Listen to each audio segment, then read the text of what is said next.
जय हिंद। वेलकम आपका SSC jobs and welfare channel में। एसएससी के द्वारा एक नया नोटिफिकेशन जारी किया गया है। ये वैकेंसीज आपको मिलेगी सीजीएल की, यानी कि कंबाइंड ग्रेजुएट लेवल एग्जामिनेशन 2024 के तहत ये वैकेंसीज निकाली गई है। 17,700 से ऊपर पोस्ट है, जिसमें कि 10% वैकेंसीज पूर्व सैनिकों के लिए है। तो विस्तार से इस वीडियो के माध्यम से जानते हैं। चैनल में नए हैं तो चैनल को सब्सक्राइब कर सकते हैं। सब्सक्राइब करने के लिए नीचे लाल सब्सक्राइब का बटन है, बगल में छोटी घंटी है, दोनों को प्रेस कर दें। ऑनलाइन के माध्यम से 24/6/2024 यानी कि 24 जून 2024 से लेके 24 जुलाई 2024 तक आप अप्लाई कर सकते हैं। पेमेंट वगैरह 25 जुलाई 2024 को करना होगा, लेकिन यहाँ पर पूर्व सैनिकों के लिए कोई भी एप्लीकेशन फ़ीस नहीं रखी गई है। एप्लीकेशन में कोई करेक्शन करना है तो 10/8/2024 से लेके 11/8/2024 तक ये विंडो ओपन रहेगा। यहाँ पर टायर 1 एग्जामिनेशन जो होगा सितंबर-अक्टूबर 2024 में होगा, और टायर 2 होगा दिसंबर 2024 के अंतर्गत। तो यहाँ पर वैकेंसीज आपको ग्रुप बी और ग्रुप सी की मिलेगी, लेकिन पूर्व सैनिकों के लिए जो भी पोस्ट होते हैं मैं उसी की जिक्र यहाँ पर करूँगा। तो ग्रुप सी में पोस्ट पूर्व सैनिकों के लिए होते हैं। पूर्व सैनिकों की रिजर्वेशन ग्रुप सी में होता है, जिसमें कि वैकेंसीज आप देख पा होंगे। ऑडिटर की है, जो कि ऑफिसर अंडर सी एंड ई के अंतर्गत है, ग्रुप सी की है। ऑडिटर के अलावा अकाउंटेंट की वैकेंसीज भी आपको मिलेगी। ऑफिसर्स अंडर सी एंड ए जितनी भी गवर्नमेंट की मिनिस्ट्रीज़ हैं उनमें पूर्व यहाँ पर वैकेंसीज फिलअप की जाती है सीजीएल के द्वारा। अकाउंटेंट की वैकेंसीज है कंट्रोलर जनरल एंड अकाउंट की ओर से। Accountant oblique junior accountant other ministry oblique department की वैकेंसीज है। सैलरी यहाँ पर देख सकते हैं आप लोग 29,200 से लेके 92,300 रुपये। अदर जो पोस्ट यहाँ पे पे लेवल 25,500 से 81,100 रुपये, जिसमें कि postal assistant oblique sorting assistant की है, department of post ministry of communication की ओर से। Senior oblique secretariat assistant upper division clerk की पोस्ट है, जो कि सेंट्रल गवर्नमेंट ऑफिसेज और ministries other than CSCS cadres की ग्रुप सी की पोस्ट है। उसके अलावा सीनियर एडमिनिस्ट्रेटिव असिस्टेंट की पोस्ट है military engineering service ministry of defence में। उसके अलावा टैक्स असिस्टेंट CBDT, उसके अलावा टैक्स असिस्टेंट CBIC और सब इंस्पेक्टर की वैकेंसी है central bureau of narcotics ministry of finance की ओर से। अब यहाँ पर जो एज सभी को मिलेगी 18 से 27 मिलेगी, लेकिन पूर्व सैनिकों को यहाँ पर एज रिलैक्सेशन दिया जाता है, और कितना दिया जाता है उसकी जानकारी भी यहाँ पर दी गई है। एक्सेसमेंट के लिए यहाँ पे बताया गया है कि जो भी आपकी एज है उसमें से जितनी आपने सर्विस की उसको डिडक्शन करने के बाद 3 साल की यहाँ पर और छूट आपको देखने को मिलेगी। तो उसके हिसाब से आपकी जो एज यहाँ पे 27 साल से ज़्यादा नहीं होनी चाहिए।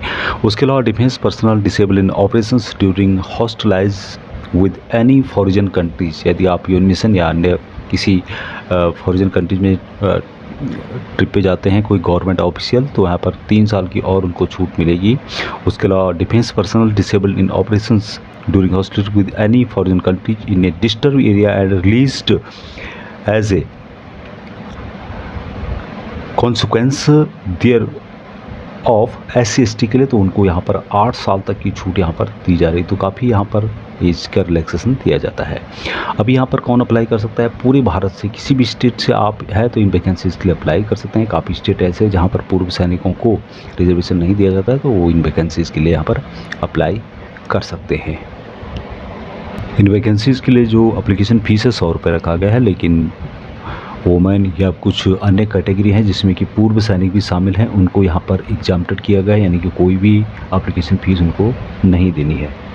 अभी इन सब वैकेंसीज़ के लिए जो एजुकेशन क्वालिफिकेशन रखा गया है, बैचलर डिग्री रखा गया है। किसी भी स्ट्रीम से आपने किया हो, यहाँ पर बैचलर डिग्री मांगा गया है। लेकिन पूर्व सैनिक जो भी हैं जिन्होंने ग्रेजुएशन किया है अच्छी बात है, लेकिन जिन्होंने ग्रेजुएशन नहीं किया है वो यहाँ पर इंडियन आर्मी की दिया हुआ या डिफेंस का दिया हुआ जो ग्रेजुएशन सर्टिफिकेट है उसकी बेस पर अप्लाई कर सकते हैं।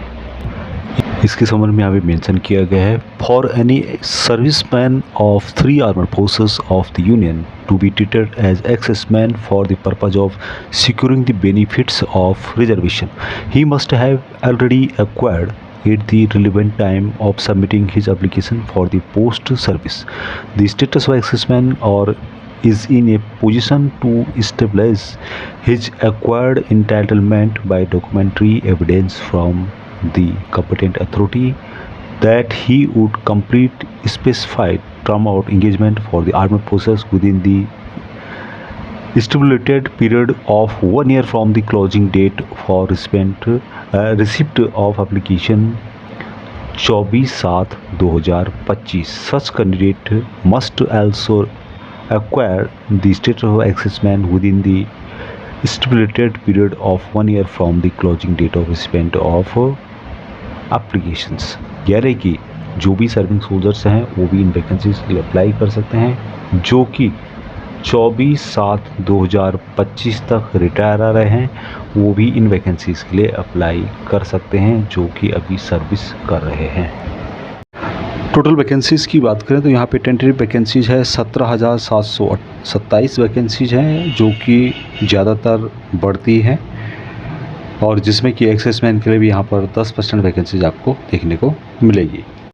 अब यहाँ पर जो मिनिमम क्वालिफाइंग मार्क है वो कितने लाने हैं इसकी जानकारी यहाँ पर दी गई है। अनरिजर्व के लिए 30% है, OBS EWS के लिए 25% और ऑल अदर कैटेगरी के लिए 20% कम से कम क्वालिफाइंग नेचर के लिए इतने मार्क लाने जरूरी हैं। अब यहाँ पर सेंटर ऑफ एग्जामिनेशन के बारे में बताया गया है। ऑल इंडिया में इसके सेंटर्स रहेंगे और यहाँ पर स्टेट वाइज नहीं है बल्कि रीजन वाइज है। यहाँ पे देख सकते हैं आप लोग examination centre and code number यहाँ पे दिए गए हैं, सेंटर कोड, SSC रीजन यहाँ पे बताया गया है, साथ में इधर एड्रेस दिया गया है। तो ऑल इंडिया में इस तरह का डिस्ट्रीब्यूशन किया गया है जो कि यहाँ पर आप देख सकते हैं।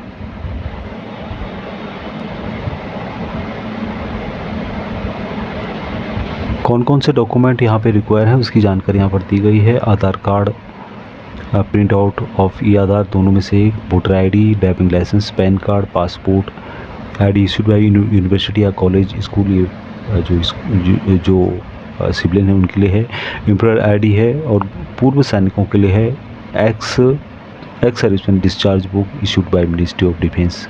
तो ये यहाँ पर जो है जो डॉक्यूमेंट है वो रखे गए हैं, तो उसके हिसाब से आप यहाँ पर अप्लाई कर सकते हैं। ऑनलाइन के माध्यम से इन वैकेंसीज़ के लिए जो SSC की ऑफिशियल वेबसाइट है उसके माध्यम से आप अप्लाई कर सकते हैं जिसकी डिटेल्स यहाँ पर दी गई है। SSC की जो ऑफिशियल वेबसाइट है आप इस पर विजिट कर सकते हैं। ssc.gov.in के माध्यम से आपको अप्लाई करना होगा। इन वैकेंसीज़ के लिए जो टायर 1 एग्जामिनेशन होता है वो क्वालिफाइड नेचर का होता है। यहाँ पे देख सकते हैं आप लोग जनरल इंटेलिजेंस एंड रीजनिंग से लेकर 25 क्वेश्चन 50 नंबर के, जनरल अवेयरनेस 25 क्वेश्चन 50 नंबर की, क्वांटिटी एप्टीट्यूड 25 क्वेश्चन 50 नंबर के और इंग्लिश कॉम्प्रहेंशन 25 क्वेश्चन 50 नंबर के आते हैं। टोटल यहाँ पे जो टाइम दिया जाता है 1 घंटे का दिया जाता है। और यहाँ पर जो क्वेश्चन होंगे ऑब्जेक्टिव टाइप के होते हैं, मल्टीपल चॉइस क्वेश्चन होते हैं और both Hindi and English language में होता है। There will be negative marking 0.50 marks जो है यहाँ पे नेगेटिव मार्किंग होता है। अभी जो टायर 2 होता है उसमें भी 2 पेपर होते हैं जिसकी जानकारी यहाँ पर दी गई है जो कि सबसे मेन होता है और टायर 2 के बेस पे ही यहाँ पर सिलेक्शन का प्रोसेस होता है। बाकी जानकारी यहाँ पर दी गई है। नोटिफिकेशन लिंक आपको पूरी डिस्कशन मिल जाएगा, उस लिंक के माध्यम से आप यहाँ पर डिटेल्स देख सकते हैं इसकी कि जो यहाँ पर पेपर आता है उसमें कौन कौन से सेक्शन है, कौन कौन से लेसन है उसको कवर किया जाता है। अभी तक इतना ही। जय हिंद।